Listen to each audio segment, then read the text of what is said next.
Bonjour à tous, c'est Dilul76 Pro, la chaîne qui te fait découvrir du matos de professionnels. Et aujourd'hui, je vais vous présenter des éclairages de sécurité de la marque Schneider. Alors, sors tes plus beaux outils d'électricien, car aujourd'hui, on va éclairer. Avant tout, comme d'habitude, un petit peu d'histoire. Qu'est-ce que c'est Schneider? Schneider est une entreprise de plus de 180 ans d'histoire et d'innovation. Leur histoire a été écrite par plusieurs générations de gens qui ont transformé leur entreprise et le monde pendant près de 2 siècles. Aujourd'hui, leur héritage permet d'innover à tous les niveaux et de garantir que l'énergie est disponible. Schneider Electric est une multinationale française leader mondial dans la fabrication des produits de gestion d'électricité, des automatismes et des solutions adaptées à ces métiers. Schneider a beaucoup investi dans le développement environnemental et durable, ce qui est un très bon point. Petit rappel de sécurité, l'électricité n'est pas un jeu et que j'ai mes habilitations électriques et donc je suis au courant des risques et de ce que je peux faire et ne pas faire. Alors ne prenez pas de risques car cela peut avoir de très graves impacts sur votre santé. Car oui, la mort ça craint évidemment. Donc prenez toutes vos précautions et soyez toujours avec quelqu'un habilité et professionnel. Maintenant place à la présentation de leur gamme d'éclairage de sécurité de référence OVA. Ils ont été très gentils car ils m'ont envoyé tout un kit pour réaliser cette vidéo, donc un grand merci à Schneider. Nous pouvons commencer la présentation par un BAES de la référence OVA 5900 qui est 100% LED. Il diffuse une lumière aux alentours de 45 lumens et a une autonomie de 1 heure. Il est aussi IP42.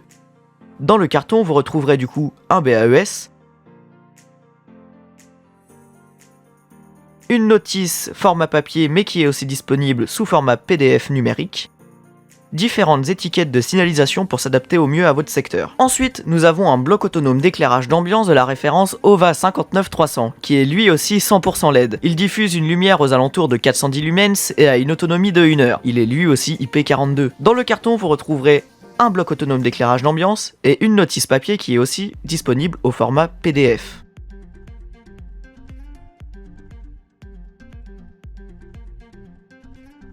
Et pour finir, nous avons une télécommande de gestion des éclairages de sécurité de référence TBS Smart 100. Dans le carton de la télécommande, vous retrouverez la télécommande, sinon cela serait bête, et une notice en papier qui est disponible au format PDF. Voilà, on va passer sur la partie installation auquel on va remplacer un ancien système d'une autre marque. Alors, c'est parti! Voilà. Après vous avoir présenté ce que j'ai reçu de la part de Schneider, encore une fois merci à eux, je vais vous montrer dans un cas concret comment changer une ancienne installation vers une nouvelle. Pour cela, c'est tout simple. Nous avons une ancienne télécommande de BAES Zemper que nous allons remplacer par un Schneider Electric OVA 59800. Pour cela, c'est tout simple. Avant toute opération de l'ordre électrique, il est obligatoire de se mettre en sécurité. Pour cela, c'est tout simple, il faut couper l'électricité générale. Mes éclairages de sécurité se sont mis en sécurité, mais au vu d'un défaut de leur batterie, je suis totalement obligé de les changer. Voilà, comme vous avez pu le remarquer, le BAEA et le BAES n'a pas tenu ça minimum d'heure qui est d'1 heure. De ce fait, je suis obligé de les changer par des nouveaux avec des batteries plus récentes. Pour cela, c'est tout simple, je change l'entièreté de la marque de mon installation vers Schneider. Après avoir coupé le courant sur mon installation, je vais pouvoir déclipser le tableau et changer la télécommande. Voilà, après avoir déclipsé mon tableau, j'accède à la partie suivante. Nous apercevons l'arrivée 230 volts 50 Hz et la sortie de la télécommande en 9 volts vers les BAES. L'alarme incendie, nous n'en aurons pas besoin, de ce fait, nous n'allons pas nous y pencher. Pour changer la télécommande, c'est tout simple. Il vous suffit tout simplement d'enlever le raccordement de la phase, enlever le raccordement de mon neutre,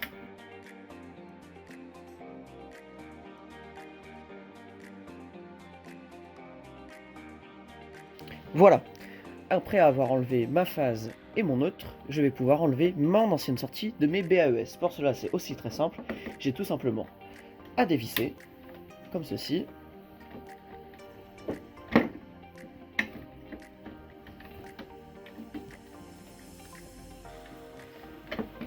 Et comme cela. Mon plus est en rouge et mon moins est en bleu. Il me reste plus qu'à mettre mon tournevis dans la petite encoche, juste ici, et doter ma télécommande. Pour poursuivre mon installation et terminer l'installation de ma télécommande, je récupère ma télécommande de Schneider,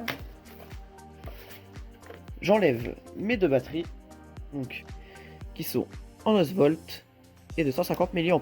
Voilà, il me reste plus qu'à recrocher ma télécommande.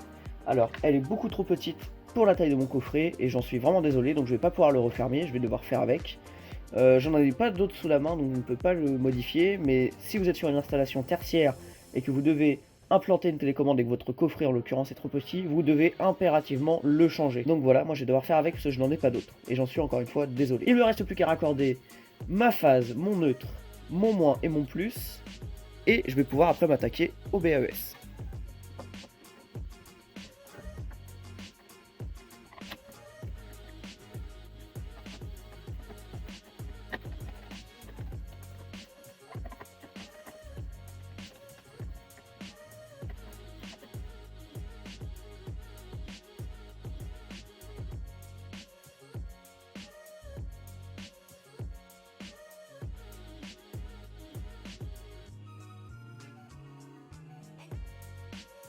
Et ensuite, il suffit de reprendre nos batteries et de les ranger connecteurs vers le haut, comme cela. Essayez de bien rentrer les câbles, refermez le petit capuchon, le petit loquet, et votre télécommande est opérationnelle. Nous allons pouvoir passer au câblage des BAES et du BAEA. Nous allons passer à l'installation du BAEA et du BAES.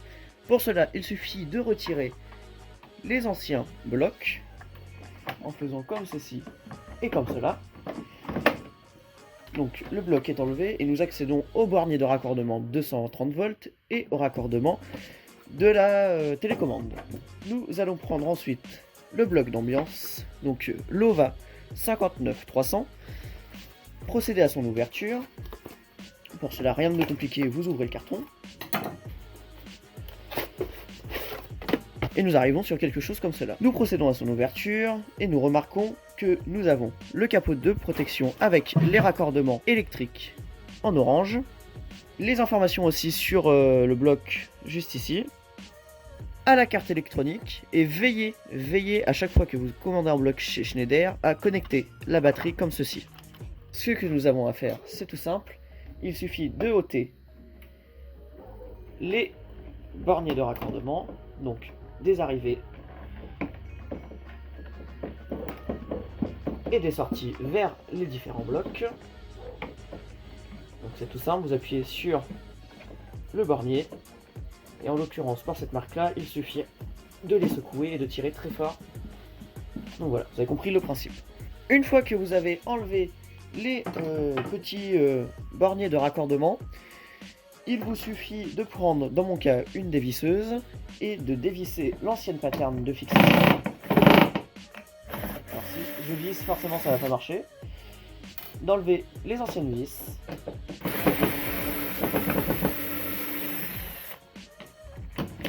D'enlever l'ancienne pattern. De saisir votre bloc d'éclairage d'ambiance. De repérer à peu près où est-ce que vos câbles vont passer. Donc moi en l'occurrence ça sera ici. Vous prenez un tournevis et vous transpercez. Vous verrez c'est caoutchouteux en fait. Vous transpercez comme ceci votre bloc d'éclairage et vous faites passer au fur et à mesure vos câbles. Voilà, j'ai fait passer l'entièreté de mes câbles viennent d'être passés dans mon BAES. Vous remarquerez toujours les borniers de raccordement, mais que mon bloc ne correspond à aucun des trous de mon ancienne pattern. Pour cela, rien de plus compliqué, Schneider a pensé à tout parce que ces blocs s'adaptent à l'entièreté des blocs du marché. Pour mon cas, ce trou-là et ce trou-là correspondent à mon ancienne pattern de mon ancien BAEA. Il me restera donc plus qu'à percer un trou et me revisser sur mes anciennes trous de fixation. Maintenant que mon bloc est placé et troué de manière à s'adapter à l'ancienne pattern de fixation, je n'ai plus qu'à insérer ma vis et de visser mon bloc. Avant de visser mon bloc, je le mets de niveau. Comme cela, mon bloc est bien de niveau, je peux donc visser ma dernière vis, comme cela.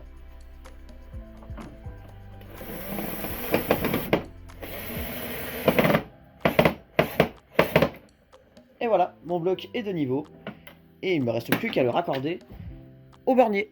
Après avoir repéré mes câbles, qui sont les câbles de la télécommande ici, et mes câbles d'alimentation juste là, il ne me reste plus qu'à les raccorder. Pour cela, c'est tout simple, il me suffit d'appuyer, et d'enfoncer chaque câble dans son trou. Voilà, après avoir terminé d'avoir raccordé ma phase, mon neutre, mon plus, mon moins, il me reste plus qu'à enlever le film plastique de protection de mon BAEA, de le clipser comme cela.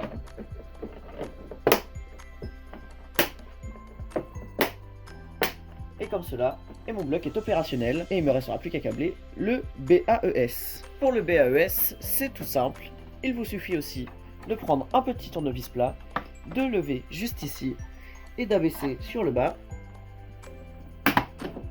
Votre bloc se déclipse et vous accédez de nouveau à la pattern de fixation. Et pour cela, il vous suffira de dévisser le moins, le plus de la télécommande et le neutre et le phase de 230 volts.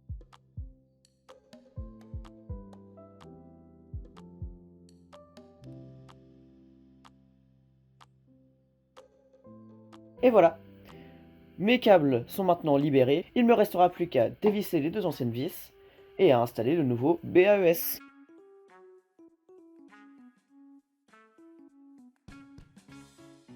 Et voilà, maintenant que mon ancienne pattern de fixation a été enlevée, je peux enfin ouvrir mon BAES OVA 5900 et il ne me restera plus qu'à l'installer à la place de l'ancien bloc de secours. Donc pour cela, vous réceptionnez le bloc dans cet état, il faut l'ouvrir.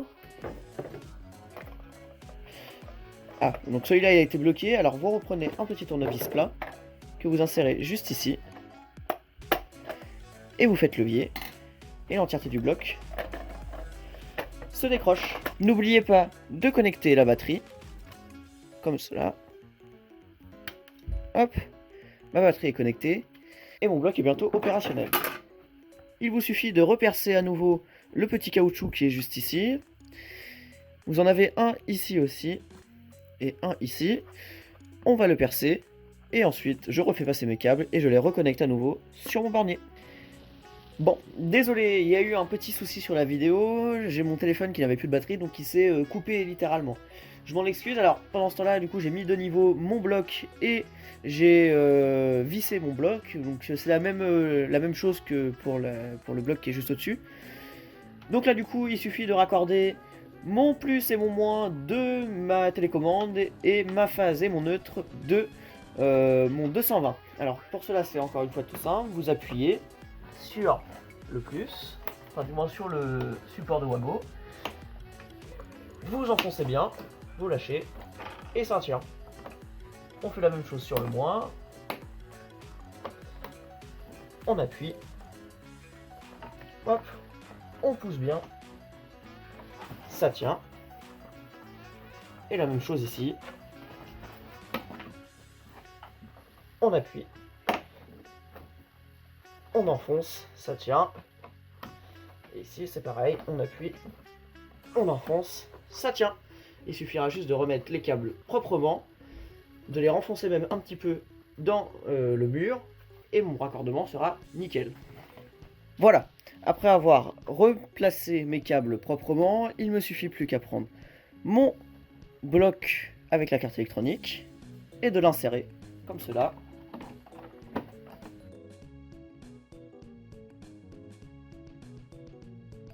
Voilà, après avoir enlevé le film de protection sur le capot de protection, il suffit juste de glisser les étiquettes comme cela.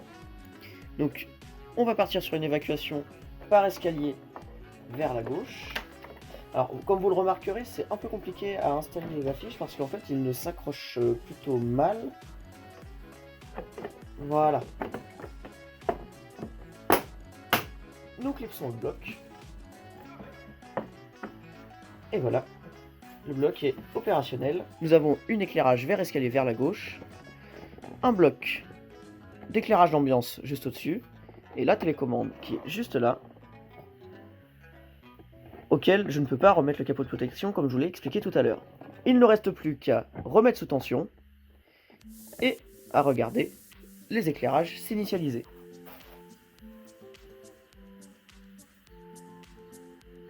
Et voilà, les éclairages sont recharger entièrement parce que quand Schneider vous livre un bloc d'éclairage, les batteries sont déjà pleines. L'éclairage de signalisation s'allume de manière à ce qu'on puisse le remarquer et l'éclairage ambiance est clair.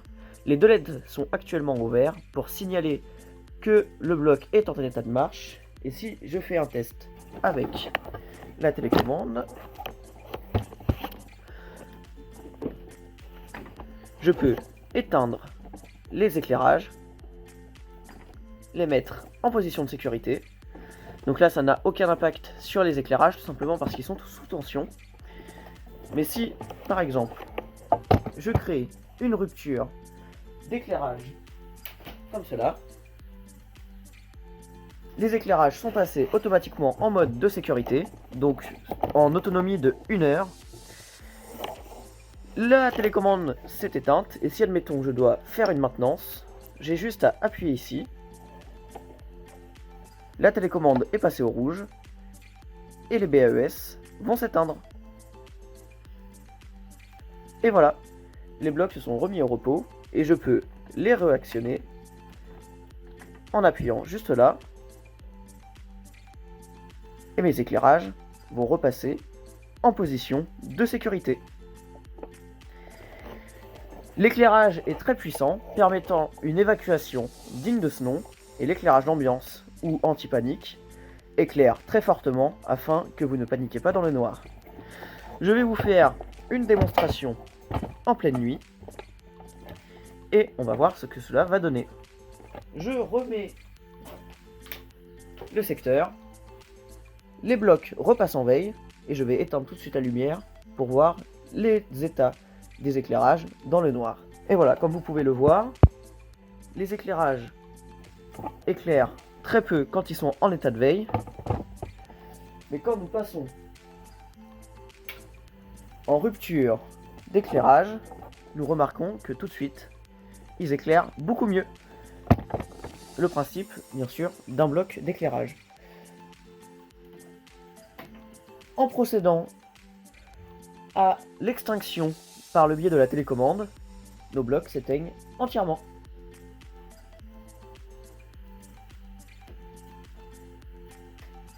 Et nous pouvons bien sûr les réactionner comme cela.